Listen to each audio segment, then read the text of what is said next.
अनुसूचियां। अनुसूचियों की अगर बात करते हैं तो लिखो जरा सा संविधान में प्रारंभ में ई 8। ओके भाई, फिर क्या होता है लिखोगे, बाद में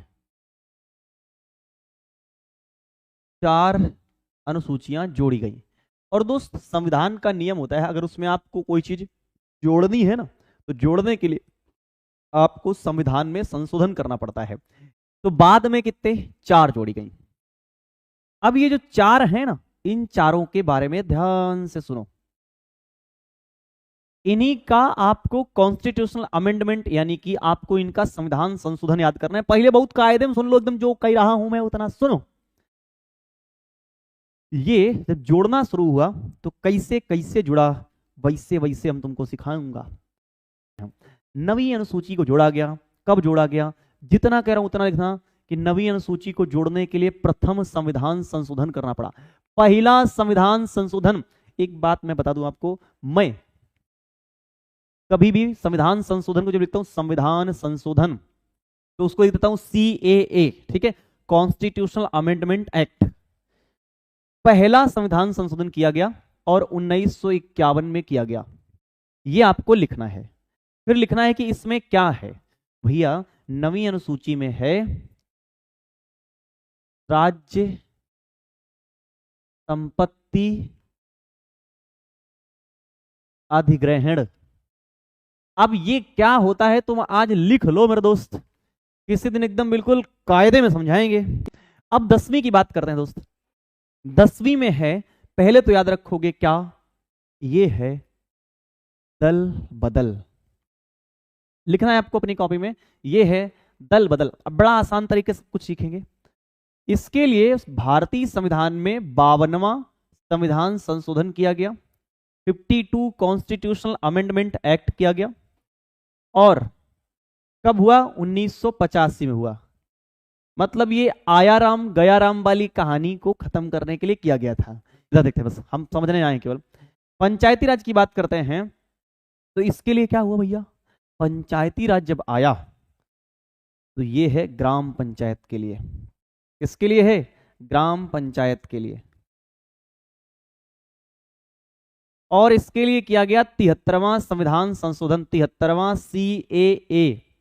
और 12वीं अगर अनुसूची की बात करें तो इसमें है नगर पंचायत, यानी कि ये दोनों की दोनों स्थानीय स्वशासन की बात करते हैं, नगर पंचायत या फिर स्थानीय स्वशासन। और ये है आपका 74वां CAA यानी कि कॉन्स्टिट्यूशनल अमेंडमेंट एक्ट है। देखो 4 तो हमने जोड़ दी हैं, अब इन 8 को जल्दी से याद कर लिया जाए। देख, प्रथम यानी पहली में क्या है, पहली में है राज्यों का नाम। राज्यों का नाम लिखा हुआ है कि किस राज्य का क्या नाम है और कितने राज्य हैं। तो पहली में क्या है, राज्यों का नाम है। दूसरी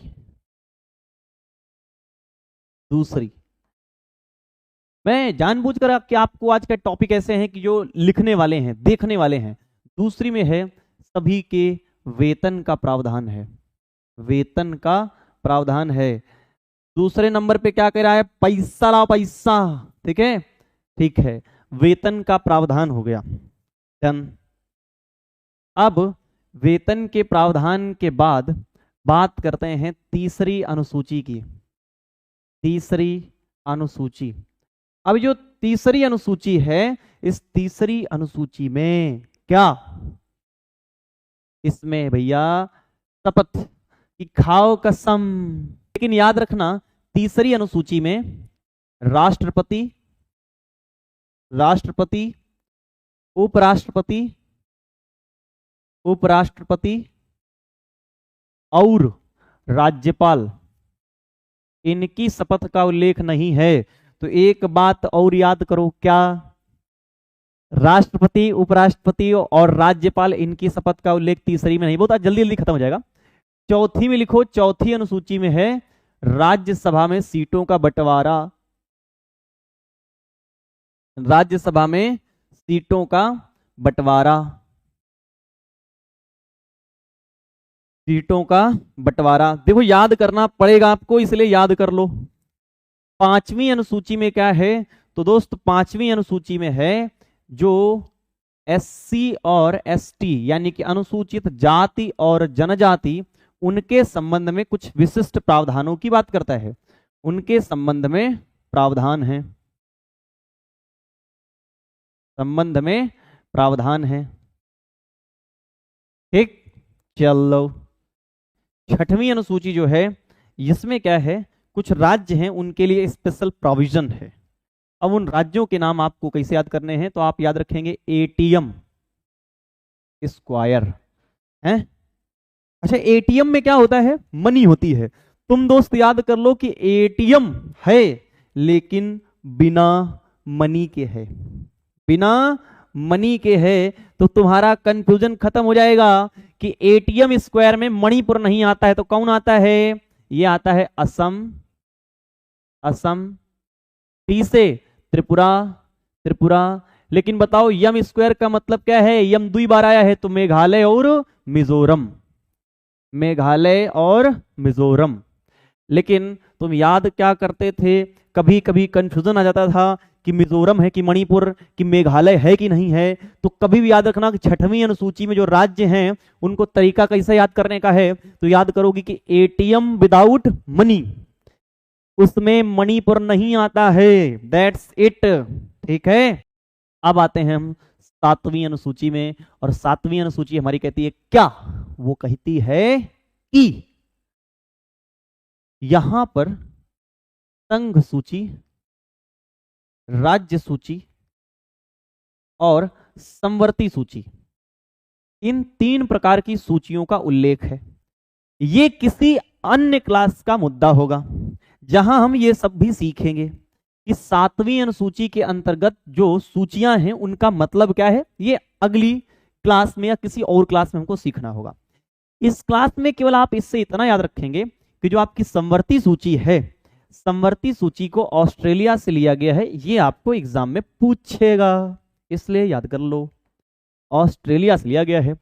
आठवीं अनुसूची, कौन सी आठवीं अनुसूची, इसमें भैया भाषा का प्रावधान है, भाषा का। किसका, भाषा का।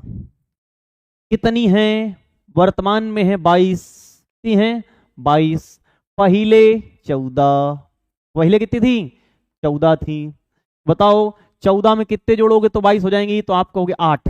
तो आठवीं अनुसूची में कितनी भाषाएं जोड़ी गई हैं, 8। पहले कितनी थी 14, अभी कितनी है 22। तो भैया ये बताओ, ये जो 8 भाषाएं जोड़ी गई हैं कैसे जोड़ी गई हैं, अभी तो कह रहे थे कि जोड़ने के लिए संविधान संशोधन करना पड़ता है, तो क्या किया गया था, हम कहेंगे हाँ दोस्त किया गया था। आठवीं, आठवीं के लिए याद रखोगे। अच्छा ये बताओ 21 और 71 कितने होते हैं, जोड़ लेते हो नहीं जोड़ लेते हो। 21 एंड 71 कितने होते हैं, तो हमको तो पढ़ाया गया था 21 71 92 होते हैं। कितने होते हैं, 21 71 92 होते हैं, हाँ होते हैं। यानी कि हम याद करेंगे कि जो 8 अनुसूचियों को जोड़ा गया था वो कैसे जोड़ा गया था, 21 71 92 करके। यानी कि इसके लिए 21वां संविधान संशोधन किया गया। ओके, इसके लिए 71वां संविधान संशोधन किया गया, इसके लिए 92वां संविधान संशोधन किया गया। ये वाला हुआ था 1967 में, ये वाला हुआ था 1992 में, ये वाला हुआ था 2003-4 लिखो इसमें, 3 4 1 2 3 4 5 6, चलो इधर देखो। तो 21वां संविधान संशोधन जब किया गया तो इसके तहत भारतीय संविधान में सिंधी भाषा को जोड़ा गया। किस भाषा को, सिंधी को। और 71वें के तहत नमक को जोड़ दिया गया। किसको, नमक को। नेपाली, मणिपुरी, मणिपुरी और लास्ट में लिखेंगे आप कोंकणी। कौन सी है, कोंकणी। डन। और जब ये वाला संविधान संशोधन हुआ तो इसमें 4 जोड़ी गई, तुम याद रखोगे बोडो मास, बोडो, बो से बोडो, डो से डोंगरी, मां से मैथिली, कौन सी, मैथिली, और सा से संथाली। इतनी सी बात हमने देख ली है।